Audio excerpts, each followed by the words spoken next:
Well, good evening, good morning, good afternoon, wherever you are in the world. Hope you're listening live to Win with Willie Leadership Talk Show. Remember, I always start my talk show off with this is a year of no excuses.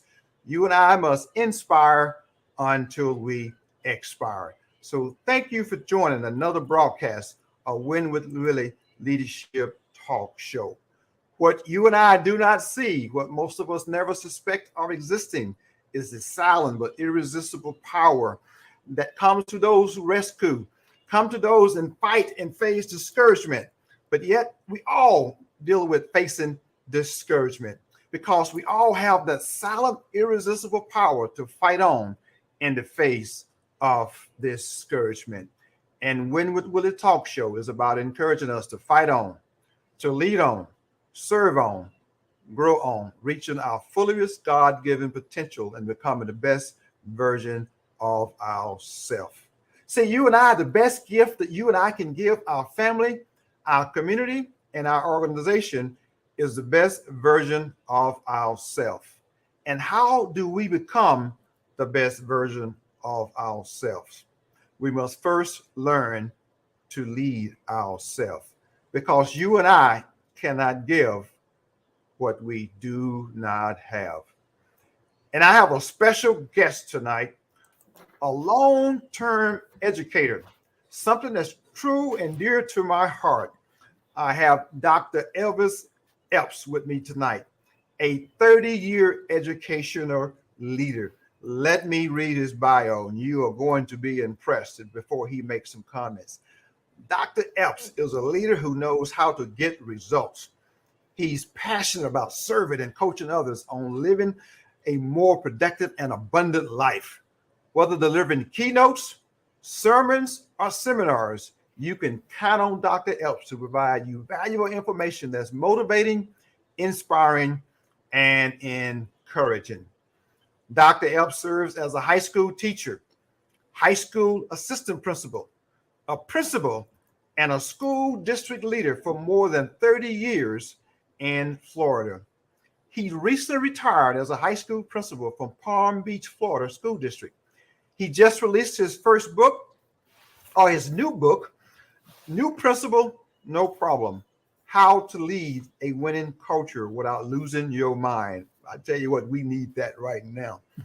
Dr. Epps has been featured on Oprah XM Radio Network discussing topics such as, listen to this, bully prevention, creating safer school climate and culture, how to help mean girls find peace with themselves, and maintaining a happy home. I tell you what, he's got some special topics. I hope we talk about those topics tonight. He's also been a special guest. Listen to this on Meet the Peace, Holly Robinson and Rodney Peete, a former NFL quarterback show. He has conducted keynotes and motivational speeches, as well as leadership development workshops at local, state, and national conferences on topics such as, here we go again, some phenomenal subject matter. Hope you're listening. Establishing an executive presence in the workplace. New principle, no problem. 7 proven strategies to help lead your school through change. Managing the unexpected. Creating teams that work. Identifying your strengths and your core values. Now, this is what's so special to me. The role of the father in the home, the church, and the community. Teaching children of poverty. Uh-oh, you're going to like this one. Get rid of your thinking. I tell you what, Dr. Epps, you messing with us tonight, sir. Oh, yeah. Dr. Epps is also a Maxwell Leadership Certified Team Trainer, Speaker, and Coach. He has a bachelor's degree in educational leadership and a master's degree in educational leadership from the University of Central Florida. A doctorate degree in organizational leadership from Nova Southeastern University. Dr. Epps, I'm so thank you for your service, sir, as a proud military veteran of the United States Navy. So thank you for serving our country. Thank you. He and his wife, out of all what I've just said, it comes down to this.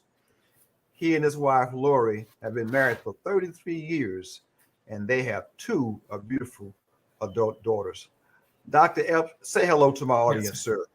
Thank you, sir. I'm so honored to be here and share a lot of the things that I have experienced. And I'm at that point in my life. I've been at that point in my life where I'd like to add value to others, to build up at one another, because there's somebody who's listening who is going through some frustration, and then they don't think there's a way out. But you and I both know from experience and trials and tribulation that there's always a way out if you believe there's a way out. And so thank you for this honor. And I just know we're just going to have a great time this next hour. Put on your seatbelts because we're going to have a great time. So, and get your popcorn. And get the popcorn. It's going to be entertaining. Get the popcorn? Oh, my goodness. So, man, all right. Hold on, guys. I'll be right back. No, I'm not going to get my popcorn. Absolutely. And I mean it when I say thank you for what you have done to serve our communities, to serve our children, to serve our parents, and to serve for the last 30 years. You have been a servant leader, and I've been a real role model, not just a role model, but a real role model, and modeling in our children. They get to see you every day, what it is to be a great citizen, a great man, and a great leader, and a great example. So thank you for modeling that on my school campuses, because we need more of that on our campuses every day. I want to start this out. I want to start this out with this question. And yes, sir. It's kind of, what is your driving force? What keeps you motivated? What is a driving force in your life? What is it that really that's your kind of your why? What's your driving force in your life? My why started with a teacher during my senior year who tapped me on the shoulder and did not ask if I was going to college, but insisted that I was going to college. Up until then, I bypassed all of my coaches, all of my guidance counselors, all my school administrators. Not one of them ever asked or said, because growing up in Mississippi, many did not see me as college material. And matter of fact, I almost bought into the hype and believing I was not college material because no one ever discussed it with me. And so my why is, there's a child on every campus in the world, especially in the United States, that's looking for an African American, a man of color, who will go in and say, you know what, young man, I don't know if anybody told you, but I love you and I want you to have the best for you. My why is to touch the future. And that's what they said. If you want to touch the future, teach a student. And so that's why I get up every morning. That's my drive. Those days when I'm tired, feel depleted, deflated, and overwhelmed, I still have to get up and just smile when I get in. And guess who's waiting on me? That same kid who just says, good to see you, Dr. Epps. Good morning. How are you doing? and so that's the piece for 30 years, just kept me going and going and going. And I'm so glad about that. I've heard this.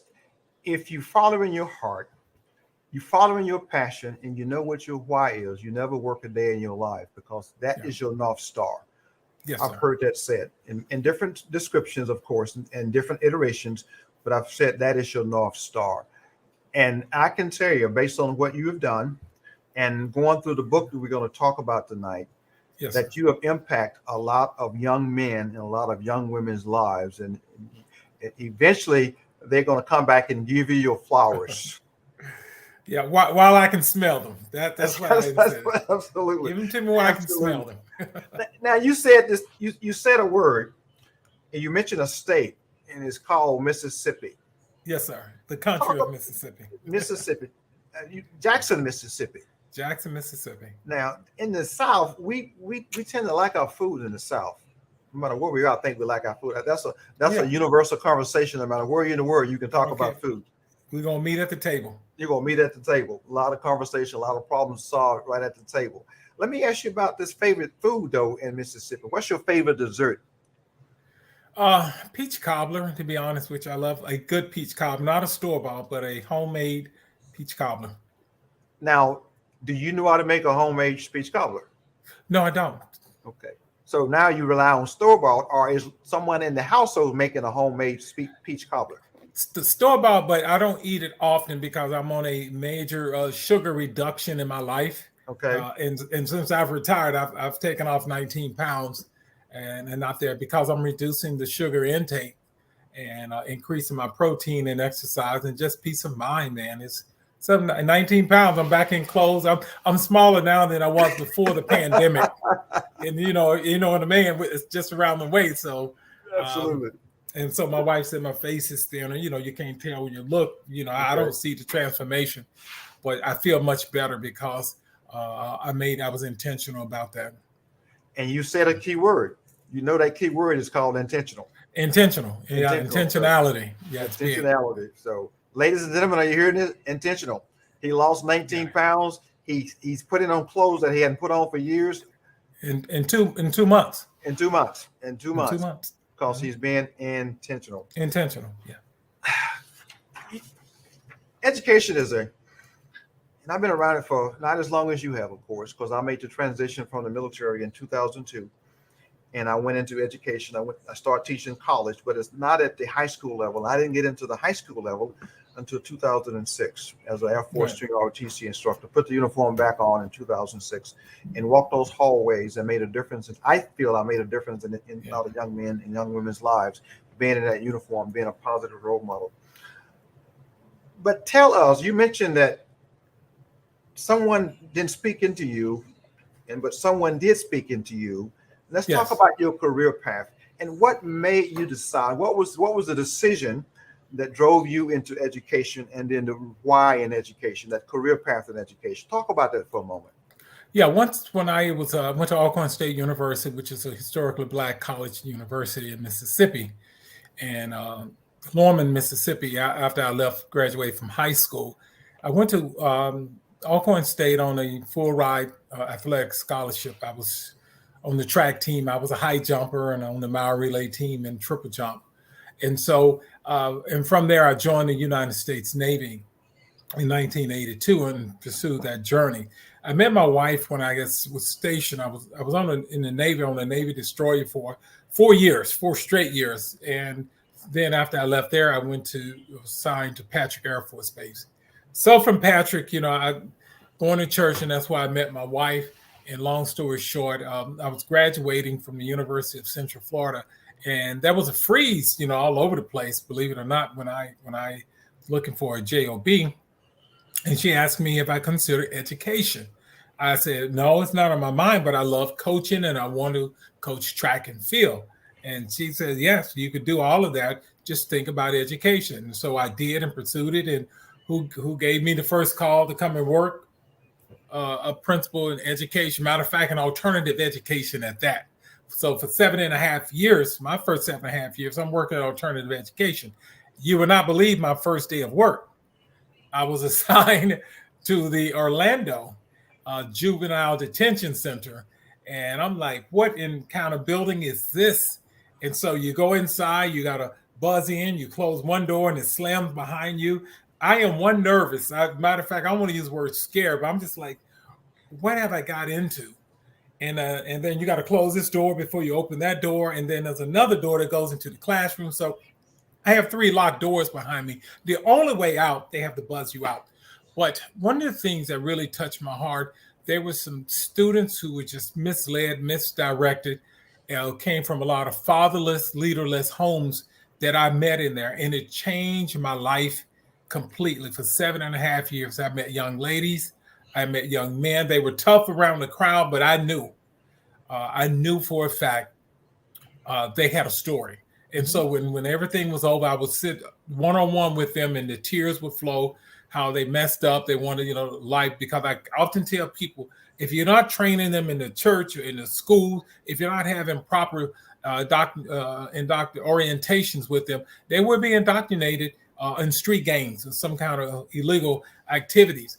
And so I was able to meet with these young people, and trust me, and I'm talking about years ago, and they still talking. They're in their 30s and 40s, and they still call and let me know how they're doing and who they married and their children, because they want to let me know that they thank me for being in their lives, and thank me also. They want me to meet their children and their spouse. It's almost like the proud papa.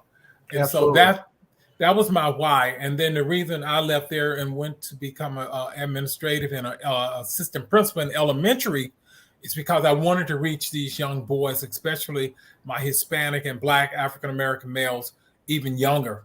And I started to see the disconnect on why they were getting in trouble. And it comes from many of a fatherless home, or the mom having multiple kids by multiple fathers, and the fathers didn't know what they were doing. And like they were just doing some drive-by compassion, as you want to call it. Mom gets pregnant, but daddy keeps walking, like the Temptation said, a Rolling Stone. And so this is what happened. And so it just led me to develop a lot of mentoring programs, not only for my young boys, I call it the Young Men of Promise, and then the Young Men of we call it the YMOD, the Young Men of Distinction. It's the last one I had at my high school. But we also had a father's program where I partnered with Sprint during that time. I did some training, some things with Sprint, and they came over and provided some wonderful support and mentors to help these men and children with academics. And so I'm just summing it up. So those are the things that I did on my journey, and from there led into from a dean to assistant principal to principal, and I made principal in Orlando. And then from Orlando, I took on the leadership principalship at Florida State University at their lab school, what they call laboratory or research school. It's a K-12. Mm-hmm. And so I did that for a couple of years, and then I transitioned here to Palm Beach County. And so from here, I came down to be in employee relations as a senior manager, to do a lot of investigations and reports. And then from there, I got drafted to go to the school where I was just retired. And that's Lakeworth High School here in Palm Beach. And when I say drafted, that's when you get a call from the superintendent said, hey, meet me in my office. I want to talk to you about something. And you sit there and listen and said, in a couple of days, I need you to go to that school. And you say, okay. And that was it. And he said, you want to go home and pray about it? I said, look, let me tell you, I'm a military guy. If you gave me some orders, those are my orders. And so that's where I'm going to be. Yes. And that's where I went. And it turned out to be, I'm just that high octane guy who's a transformational leader and servant leader. And I just love what I do, and met some wonderful teachers. And the young people just needed some wonderful directions. Teachers needed some wonderful support and direction. And we were able to move the school from 78% graduation rate to 95.4. And this year is still over 90 at a school where nobody was knocking on doors to go there. But you know, where God opened doors, you can't help but to go in. And so, and that's why I'm so excited about that. I had no doubt. I have no doubt about what could be accomplished when you put God first. And God will open it up and touching your superintendent's heart. That's why I call you, based on your results. Based on results. And said, guess what? Dr. Epps, I have a job for you. I have an assignment for you. Yes. And it was orchestrated by God. And now, of course, now look at the results. Yeah. Look at the results. Yeah. And that's why I said when you leave, because you just mentioned I just recently retired, not even a month ago, 3 weeks ago. They said when you leave on top. And so I did. On top, but I left in good shape, and it was good. You know, the time come for me to transition, and now all of a sudden someone else can take it to the next level. Now that the culture and climate, student achievement, student focus, community engagement, the mayor, the city, celebrities who all live in areas came by to support. And so we were able to pull everyone together to make sure that our school is the best school, bar none, and no conversation about it. Collaboration, communication, connection, parent engagement, community engagement, all those different things in order to be. In other words, you need a team to be successful. You can't do it alone. And not only that, but you mentioned student engagement, because now you develop student leaders. Absolutely. Students are being accountable for their education and accountable for their campus and accountable for the community. That is exactly the result. I'm gonna ask this, because I'm looking at we're both African American. We've both been in education. And we're now transitioning from education, from the public, the secondary education world. But you and I both know there's a challenge of African-American males in public education. Yes. Not only in Florida, not only in Texas, but nationwide. Yeah. And we can get into some research, but I want to get it from your perspective. And I think I shared a little bit before we started from my perspective. And I've done some research and looked at some of the narrative and some of the some folks' dissertation, and even looked at some folks' research and some peer review articles, and even a book I have that's written about that. But I want to get it from your perspective, because you've been in education for 30 plus years. I just want to share from your perspective some of the causes, and then also what are some of the solutions. Yeah, one of the things I tell everyone, once you get your certification, you get your get the minimum certification in your state, wherever you are. I know in the state of Florida, 3 years of effective teaching, you get your master's degree, you pass the state certification. There's some work you have to do when you're in prepare a new principal program. But even let's start if a teacher has a desire, he wants to do something more than just work with his kids. In elementary, you may get 17 kids, you may get 20, depends on where you are. You may get 25, but depends on whatever your class size allotment is in your particular school district or school or state. You have to make sure that you run a very effective school, because if you're not a good teacher, you're not gonna be a great leader, and you're not gonna have people following you anywhere. And so you want to make sure that whoever the students, whatever the amount of students you're responsible for, be the best, score high, make no excuses. And when I say make no excuses, I really mean make no excuses. Put together an action plan on everything you're going to do in that classroom to stand out among your peers. And when people ask, what are you doing in your classroom? You're going to be able to tell them, and you know what they're going to say? I would like for you to replicate that throughout the school. What can you do to make sure this is happening? And so that's where your promotion will come. And so remember, it's thick at the bottom. And as you rise to the top, it thins out. And so the next thing as an administrator, once you make that move, you have to be insistent. I could tell you a story right now, Professor Jeff.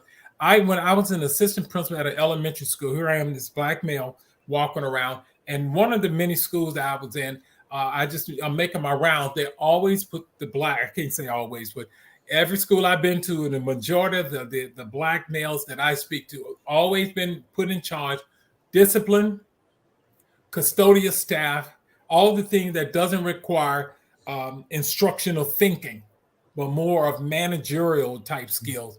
Manage the behavior, manage the cafeteria, manage the parking lot, manage the lockers, manage, the cleanliness of the school, all those things managed. And so I happen to be making my rounds because I know I was intentional of growing as an instructional curriculum leader. I will need to be an instructional leader.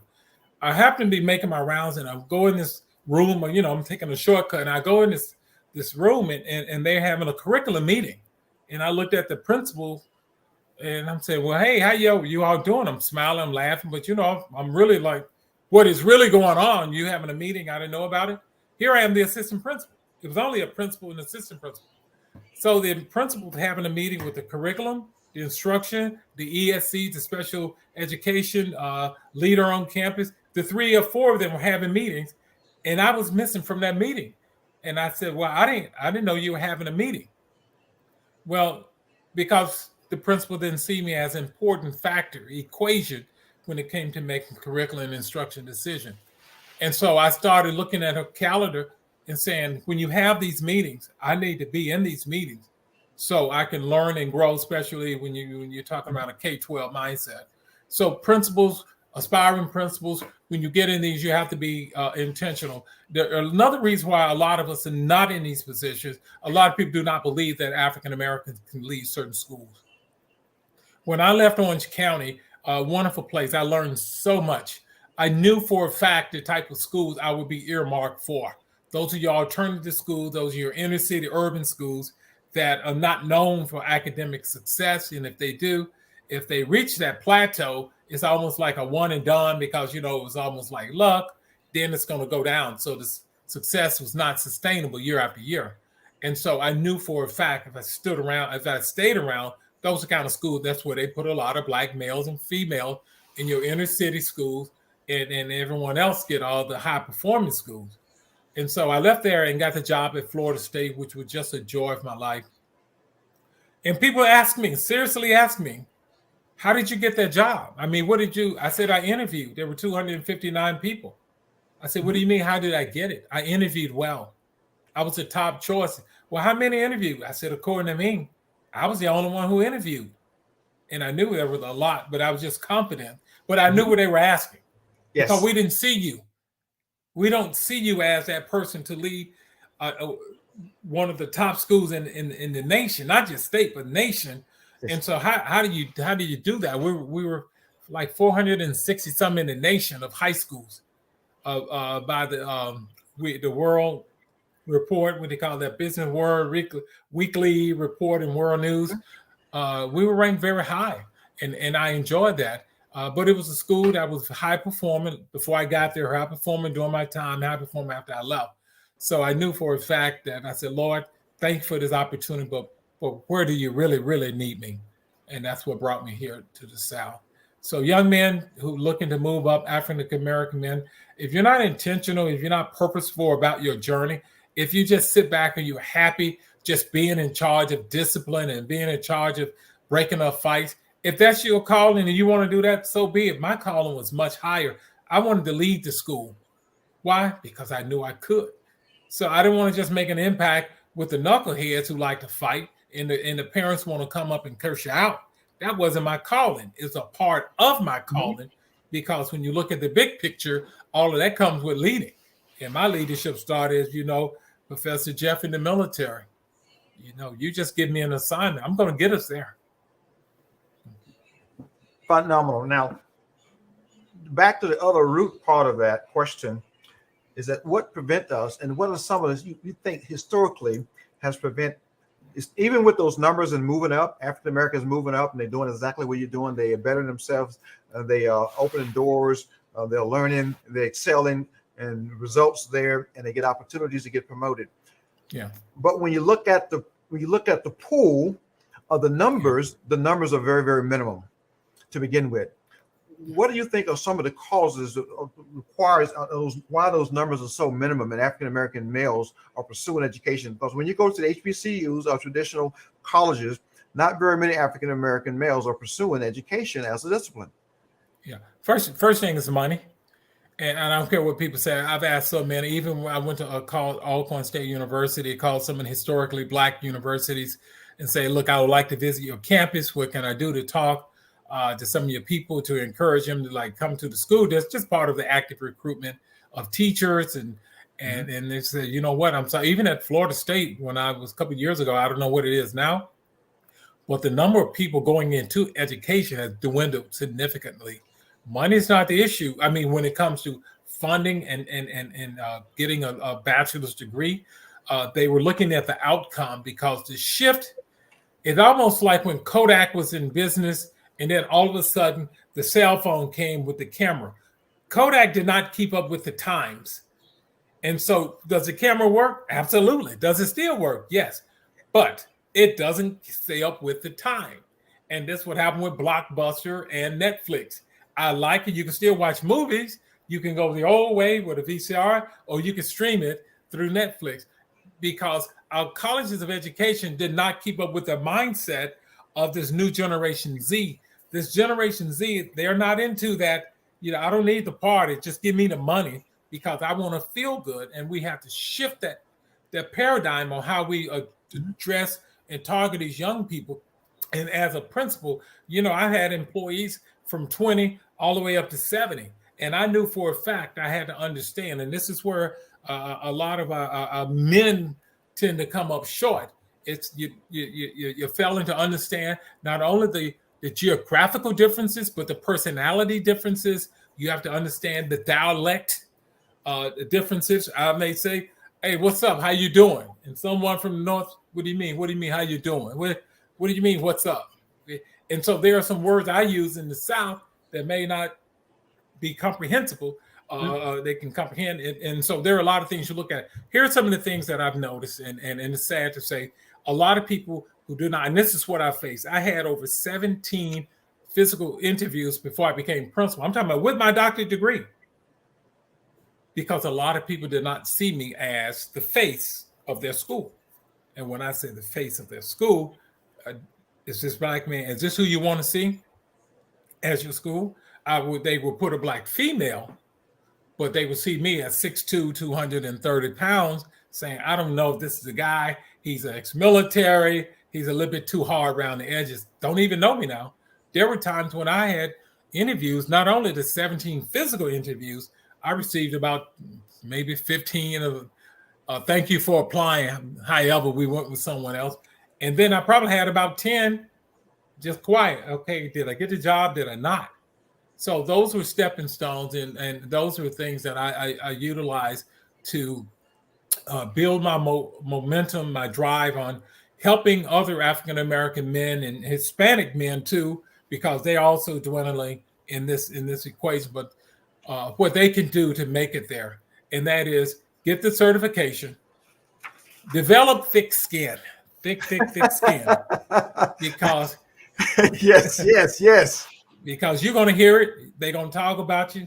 They're going to even call you whatever name to try to ruffle your feathers.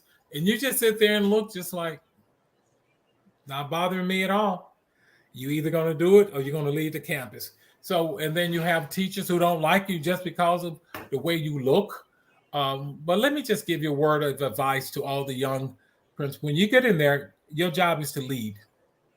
You run your school the way you run a business. And if you never run a business before, and we're going to talk about my book later, there are a lot of helpful tips and business leadership principles throughout my book. And I want you to understand you are there to be the leader. You're not there to be anyone's friend. You're not there for happy hour or coffee. You have a job to do, because the same people who lift you up on Monday will push you down on Tuesday. And so be strong, be wise, reach out to mentors like me. I don't have a problem being your mentor, and so, or your coach, and that's where Professor Jeff comes in. We will give you the survival leadership tips on how to make it. Things have shifted, and I want you to lead. We need your face out there in these schools. Absolutely. What a great advice. I'm hoping that you guys are listening. Hope that you're listening, taking notes, and that goes right into new principle. No problem. Yes, sir. How to lead a winning culture without losing your mind. Okay, now you got to tell me how did you come up with that title? That is a unique title. That's me. I'm a very creative thinker and writer, and I knew the title had to be very catchy. And I wanted the both ends of the spectrum, winning and losing.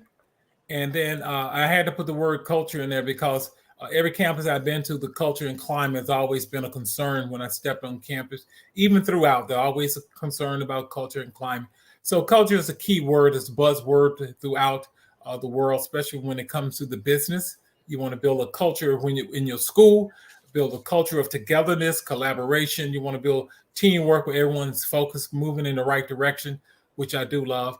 And that's why I want everyone to lead. And how do you define leadership? Matter of fact, I even open up with that in the book. How do you define leadership?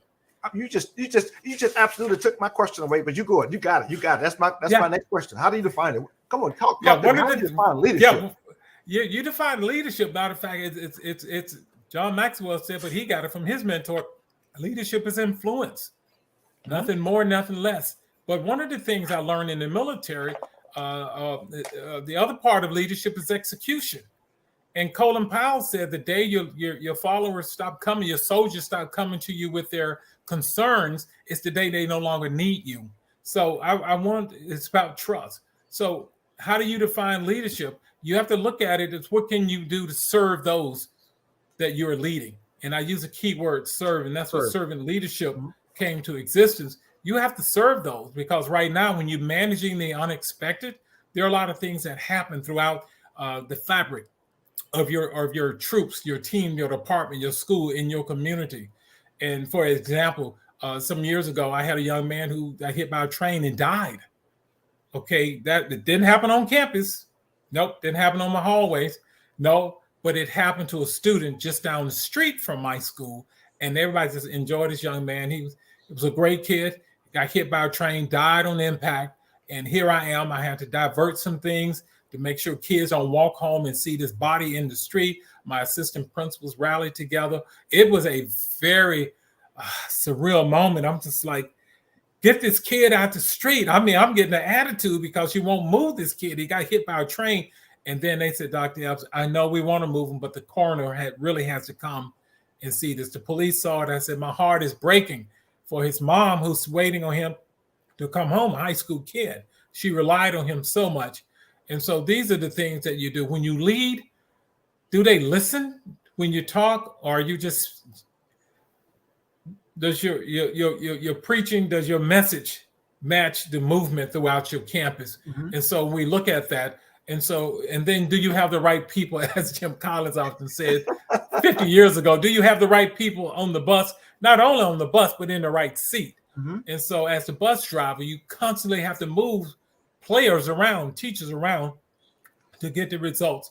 And so leadership is influence. How do you influence others to believe as you do, to move as you do, to cast a vision where everyone can see it, to have a big, hairy, audacious goal. And when you speak, they're taking notes and say, you know what, I can't really see how we're going to get there, but I have faith and I trust you. You will get us there. So I'm on board. And so that's what leadership is. And I like what you said. I'm on board. I have faith and trust that you will get us there. And that, matter of fact, chapter 3 talks about that, creating that employee buy-in.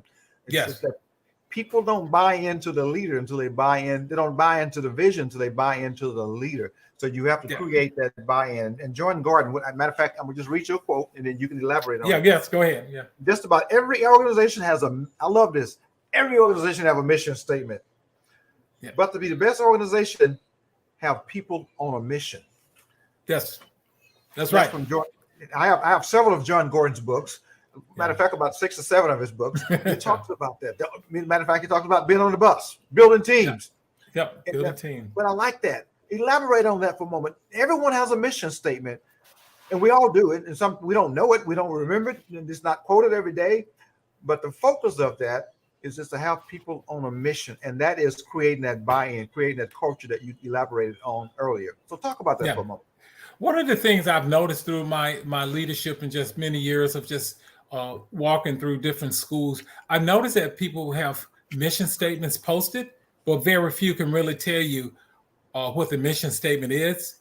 I mean, quoted, and very few can quote what the vision statement, the vision and the mission statement. They cannot quote it because it's not culturally embedded, because it was done in a room and it was shared with the staff to get this is what we're going to do. So the other thing we have to work on is, okay, now, what does this really mean? What does it mean to be a top producer? What does it mean that we will work together to support families in the community so the students can excel in school? That is our mission on what we do and how we do it and why we do it. And so these are the things that what John Gordon mentioned those, and this is what I've seen. It's more, you can't just talk about it. It has to be culturally embedded. When you look, and I tell people, one of the things I learned from working on my doctorate degree is this thing, it's a backdoor to front door analysis. That means you stand at your parking lot, and everything from the parking lot to the back parking lot by the back fence or the woods or wherever you live, everything belongs to you as the leader. You take everything, start with that curve appearance, start with that how does it look? So you can't have a mission that we're going to support all the school and you got broken down trees, your campus is ugly and things are not happening. You have to beautify. Kids know when they get brand new shoes, they don't want nobody to touch on the shoes, but guess what they want? They want you to compliment the shoes. And they want you to know that they got the brand new latest Jordan, Kobe's, KD, Kyrie, whoever you want. They want you to know it, recognize, and acknowledge. So when you get a school, you have to make sure that they understand my campus is clean, where you can walk in my front office and you're going to be greeted. That's where hospitality and customer care comes in. And so these are the type of things we're talking about mission. It's just more than just some words on a board. It has to be part of the fabric of what you do every day in the classroom, in your office, even how you communicate to your parents, students, teachers, and community members. And you model that. And guess what? I'm here to walk the talk. You take out trash. Oh yeah. Pick up trash, paint. Every school I've been to, I paint. I trust me, I don't have a problem throwing in somebody having to catch pictures because that's my campus. If Picasso can paint on a piece of canvas and be known forever, I'm never too big to pick up a brush, a paintbrush, and help him paint on my campus. Why? That's my canvas, and I have to put my signature down. I don't want any peeling paint. I don't want anything to look horrible. And matter of fact, as I was retiring and doing my last month, they doing $14-15 million worth of renovation, paint all the buildings, redoing the parking lots, These are things that school leaders must advocate for. They must fight for. They must believe it's going to happen, and they must be relentless to make sure it happens. Why? Because kids deserve your best every day. Every day, every day. John Wooden has led the UCLA Bruins to 11 NCAA championships. Yes, yeah. And he had phenomenal basketball players, but he's known for being a servant leader, mopping and sweeping his own gymnasium. Yep. And teach them how to tie their shoes, how to keep their shirt tucked in. Yeah, absolutely. Absolutely. Because you can't tie your shoe and your shoe is not tied correctly, you can't run up and down the basketball court. You're falling. And so he was known for picking up a mop, picking up a broom. He was responsible for that, even though his focus was not a basketball coach, but to train men. Train men, absolutely. Train men. That's the bottom line. Train men. Yep. Be a good citizen. With that being said, because you have said a mouthful, I'll tell you what, ladies, we're going to talk about the book in a minute. We're still in the book. I'm going to share with the audience. Please go to Amazon and get the book. Matter of fact, let me just pull the book up right now so they can get the title of it. There it is. New Principle, No Problem. How to lead a winning culture without losing your mind. Because in the education world, you can probably lose your mind. Oh, yeah. Without losing your mind. And Dr. Epps is saying that he wants you to go to Amazon and purchase the book. And matter of fact, if you're listening to this show, another thing as well, if you listen to this show, and what I want you to do is put your information inside the chat room, because he's going to give away several books. And so put your information inside the comments when you're listening on Facebook, YouTube, or LinkedIn. But please put your information as he's monitoring this, your contact information, and he is going to have a book drawing, and you can receive a book. It's autographed by Dr. That's Epps. right. Autographed by Dr. Epps. Dr. Epps. And the bottom line is, Professor Jeff, is to get the word out. There are a lot of school campuses and districts. We have about 14,000 superintendents out here, according to the ASS, American Association of Superintendents. We have a lot of superintendents and school districts out there, but there are a lot of them I would never see, I won't see. But I guarantee you that my book and my word can make it through those doors, and then you can highlight. I may get on a plane, I can fly to see you. But that's not what it's about. The bottom line is there are some nuggets in here that you can walk away with that will keep you from losing your mind. You don't have to. Trust me when people said, don't touch things when it's hot, it may burn you. But so I just want to advise you, you don't have to touch the hot skillet. But if you're new, you don't know what the hot skillet, you don't know where the hot spots are. So please allow me to enter into your life, and my contact information is on the back. And I'll be happy to talk with you, to chat with you. There's some things you're going through. You don't have to. Let us walk you through it. I guarantee you, you're going to make it. You're going to make it. And so that's where you can email me. Trust me, and I monitor my email. That's right. There's email right there. As a matter of fact, let me put his website, let it scroll, so you can actually go to his website and contact him via email or contact him via his website. I believe they can purchase your book from your website. They can purchase your book from Amazon.com, but I want that new principle or that seasoned principle that needs a refreshing or a rebluing, as we say in the Air Force, or some fuel. As Stephen Covey says, sharpen the saw. Yeah, you have to reflect sometimes. Take a step back and reflect and sharpen that saw. One of your chapters, I like this one, because it's teacher's perspective. It's chapter 6 in the book. Talks about teacher's perspective. You share some things about teacher's perspective. They're not looking at you. They don't see you. Some of the leadership of the organization or the leadership of the district don't see you in that leadership role. But your connection with the teachers, that's what's different. They are the person they are serving the students. Because I like the way Dr. Neary O'Connor said, if you don't feed the teachers, they will eat the kids. They're going to eat the children. They'll eat the children. So they will eat the kids. So educational leaders, instructional leaders are responsible for feeding those teachers, because if you don't feed them, they will eat the kids. So talk about that chapter on teachers' perspectives of school leadership. Yeah, my school is like centrally located within Palm Beach, and I've always trying to get more people to come back on my campus, and so we had a district-wide meeting on my campus, And they always come and have, this is a technology, get your Google certification. And so while they were there, I did ask one of the leaders who I know well, and I said, you know what, I need something from you. While the teachers are here, do you mind? I think they were there for like 4 days, different groups of teachers. I said, do something for me.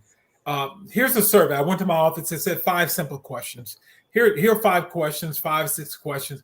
Can you put this in a format? Because I need that feedback. And these were teachers from throughout the district, different school, elementary, middle, and high school. So I got a wide range. I got older, younger, African-American, Hispanic, Indian, Asian, different dynamic. And I said, please tell me, here are 5 questions. If you can answer these, I would really appreciate it. And the response was just overwhelming. It was part of their exit ticket. Because I asked the guy at the train, I said, can this serve as their exit ticket as they leaving the workshop for the day? Mm-hmm. And he said, yes. And so the first one, they always want a principal. I listed the top 5. There were many, many, many more. But the top 5, I listed as communicator. They wanted someone can get in there and share a vision. It can clearly articulate where they're going, how they're going to get there, and give me a timeline for making it happen. And mm-hmm. So that was very, very important to the teachers. That survey in chapter 6. I saw your hands go to, I didn't know if you had a question. Oh, no, go ahead. Oh, no. Okay. And so the other one, they wanted to make sure, it's a very short chapter too. So if anybody with the book, you'll get to it, you'll see it. Mm-hmm. The next one is support to teachers. The teachers want to be supported because you're going to have teachers going to work hard. They're going to work more than just their contracted time. They're going to work long. One of the strategy I learned many years ago, and I learned this when I was assistant principal, I never allow anyone to verbally attack my teachers. Now, if this happened among teachers, I sit in and mediator. Guys, you don't have to love each other, but you're going to respect each other because you work together. But we're going to move forward. Just like you mediate with a kid, you got to do those same strategies. But if I'm in a meeting with a parent and the parent want to blame the teacher for everything, I said, time out. And I'm not going to allow you to sit here and try to berate my teacher. I don't even do it. Right. So if you have anything to say to him or her about their instructional practices, I want you to direct that to me. I stop the meeting and I ask the teacher, you can go back to your classroom now because the focus of the meeting has just shifted. And because I don't want that teacher to feel beat down, unsupported, I want to make sure that they understand that I got their back. And that's the bottom line. And so they are supported. The next thing is recognize people. People work hard. And your recognition doesn't always have to be a trophy or plaque, but just give them a shout out in your newsletter. Let them know that you see them. And that's the best thing they want. They want to make sure you saw what they did. In other words, I see you watching me, looking at your kids, and we want to recognize you. Shout out, put them on the word wall, make them student teacher of the month, recognize your new teacher of the month, your non-instructional of the month, your veteran teacher of the month, and your departments. You can just be creative with that because it's free. And if you have local vendors, get some kind of like a $5 gift card to Starbucks or someplace to your shopping center. And then the other ones, make effective decisions. How do you make effective decisions? You make the decision, but you have to be systematic and strategic when you think about a situation. Who's involved? What impact would it have on the staff? What impact would it have on the student body, the school, or the community? If we're talking about a difference between there's a gun on campus and we're a kid and we don't know where that kid is, or there's a gas leak going on campus, and so we have to fix that. So those are crises. We have crises all the time, big, little, small, in between. How do you handle that, and how do you communicate the crisis with a plan of action? And then the very last one is this: talk and listen to the teachers, students, and the community. Don't treat them as if they are just, okay, you do your job, go to your classroom. If I see you, hey, and keep going. No, they want you to know that they are a person. They're hurting inside. They need support, and they just want to listen. Here's something I did. If you go to my I have pictures. I always kept a big container of just candy. One was just candy, chocolate, of course, and then another basket of snacks like your chips and your crackers and your Ritz and your Oreo cookies, different flavors. And so I would go to Costco, use some of my administrative courtesy money, and I could buy the snacks and have those in there. And then some days I would get a basket. I always had a basket and just get all the Hershey Kisses or the Snicker bars, put it in a basket, and I visit classrooms. And one day I knew this was real because I went to a teacher's room. Everybody, hey, how you doing? I didn't come to do anything but just say, you were on my mind. How would you like a piece of candy? Teacher took the candy. Said, good. So I went to another teacher's room and I gave to a young teacher, poor girl. I can remember like it was yesterday. And I gave her a piece of chocolate. And she said, Dr. Epps, do you mind if I have one more? It's been that kind of day. I wouldn't even known if I had made around. And so it's like the number of pieces of chocolate determined how good or bad the day went. And so she asked, well, I said, sure, take 2, 3, 4 more. I don't care. I bought these for you all.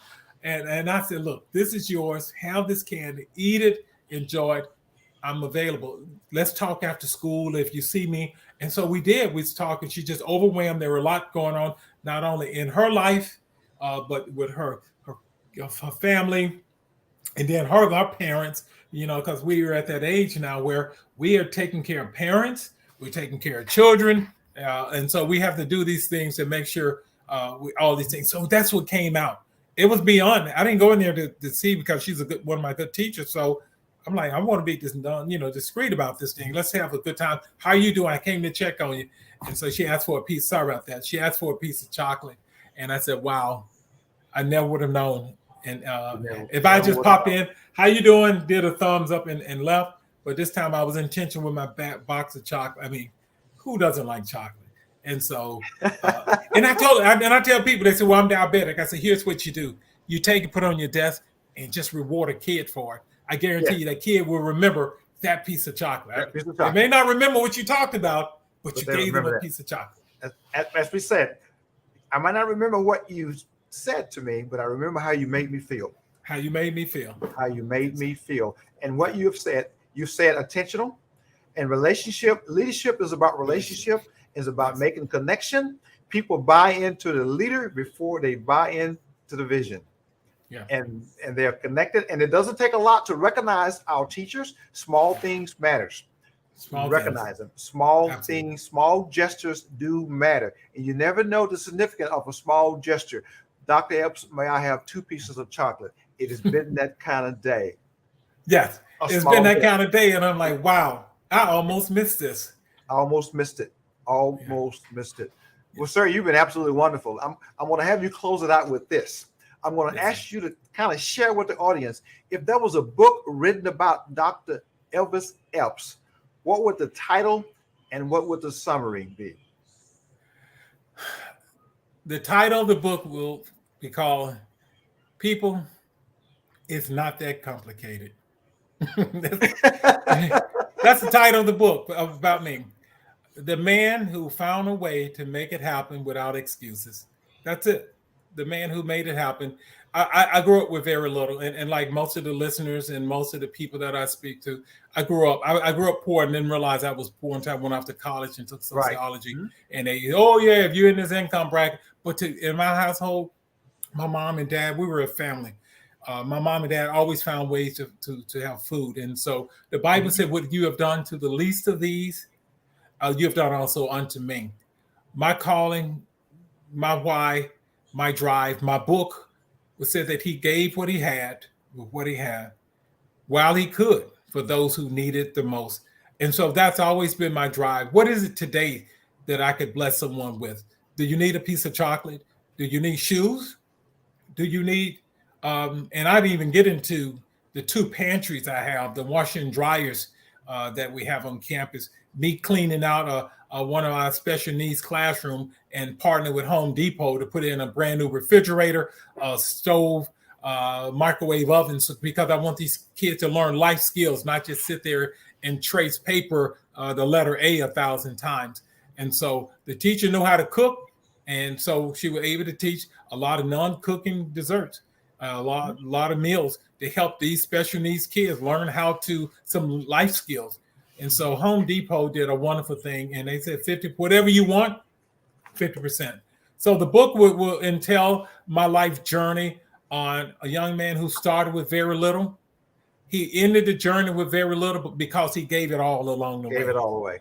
He kept nothing. He gave it all and wanted to make sure that those around him, whoever he cast his shadow upon, received a blessing, and it was just felt needed and valued and cared for because he led with his heart. He led with his heart. And I feel valued and blessed and cared for because you are communicating with your heart. You have been absolutely a blessing to the Win with Willie Leadership Talk Show tonight. Yeah. Ladies and gentlemen, go out and purchase a book. Go to Amazon. And please leave your information inside the comments so Dr. Epps can forward you a book. He's going to autograph it. He's going to send it to you. If you know the emerging principal and emerging leader, please purchase a book. That way you won't quit. You won't burn out. You can retire with joy and happiness after 30 years inside of education and walking the halls and taking care of our students. Remember, every Wednesday at 11 a.m. Central Standard Time on Facebook and YouTube, tune in to Win with Willie Leadership Talk Show. That's right. It's all about encouraging us to fight on, to serve on, to grow on, reaching our fullest God-given potential and becoming the best version of ourselves. You and I cannot give what we do not have. And so that's why we need to be the best version of ourselves for our community and for our family and for our schools, because Rita Pearson said every child needs a champion. So tune in next week and replay this on YouTube, because Dr. Epps has blessed our soul. And I will see you next week.